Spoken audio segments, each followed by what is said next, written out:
പ്രിയ പ്രേക്ഷകരെ, അലക്ഷ്യമായി വലിച്ചെറിഞ്ഞിരുന്ന ചിരട്ടയുടെ വില മേലോട്ട് കുതിച്ചുകൊണ്ടിരിക്കുകയാണ്. നമുക്കറിയാം, നാം ചിരട്ട എന്ന് കാണുമ്പോൾ അത്ര കാര്യമാക്കാറുണ്ടായിരുന്നില്ല. ഇന്ന് ചിരട്ടയുടെ വില കുതിച്ചുകൊണ്ടിരിക്കുകയാണ്. അന്താരാഷ്ട്ര മാർക്കറ്റ് ചിരട്ടക്കരിക്ക് ആവശ്യക്കാർ കൂടിയതാണ് ഇതിന് കാരണം.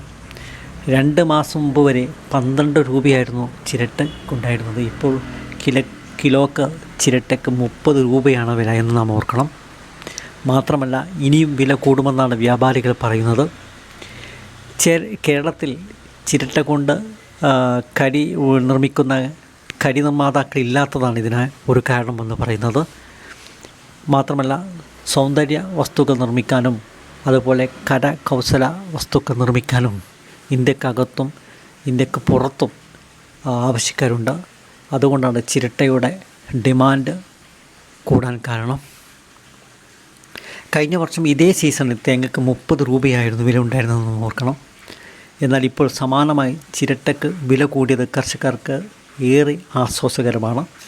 മാത്രമല്ല, ഇതിലേറെ രസകരമായൊരു കാര്യം, ഓട്ടോക്കും അതുപോലെ ഗുഡ്സുകൾക്കും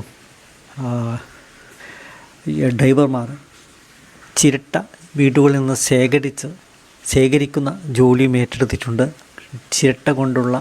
ചിരട്ടയ്ക്ക് ഡിമാൻഡ് കൂടിയതാണ് ഇതിന് കാരണം. ചിരട്ടയുടെ വിലയനുസരിച്ച് തേങ്ങയുടെ വിലയും കൂടുന്നുണ്ട്. ഇന്ന് കിലോ തേങ്ങയ്ക്ക് 63 രൂപയാണ് വില. നാം ശ്രദ്ധിക്കേണ്ട കാര്യം, ചിരട്ട കൊണ്ട് കൂടുതൽ ഉൽപ്പന്നങ്ങൾ ഉണ്ടാക്കാൻ നമ്മുടെ സർക്കാരും അതുപോലെ കുടുംബശ്രീ യൂണിറ്റുകൾ വഴിയും ഉണ്ടാക്കാൻ സർക്കാർ മുൻകൈ എടുക്കണമെന്നാണ് ഈ മേഖലയിലുള്ള വിദഗ്ധർ പറയുന്നത്.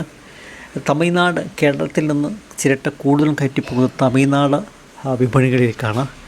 അതുപോലെ സൗന്ദര്യവർദ്ധക വസ്തുക്കളുടെ നിർമ്മാണത്തിന് ചിരട്ടപ്പൊടി ഉപയോഗിക്കുന്നുണ്ട്. അങ്ങനെയും ചിരട്ട കൊണ്ടുള്ള ഉപയോഗങ്ങളുണ്ട്. ഏതായാലും ചിരട്ട ശേഖരിക്കാനും അതുപോലെ ചിരട്ടയുടെ മാർക്കറ്റ് മൂല്യം കണ്ട് അതിൽ വിപണി ഇറക്കാനും ആളുകൾ തയ്യാറായി വരികയാണ്.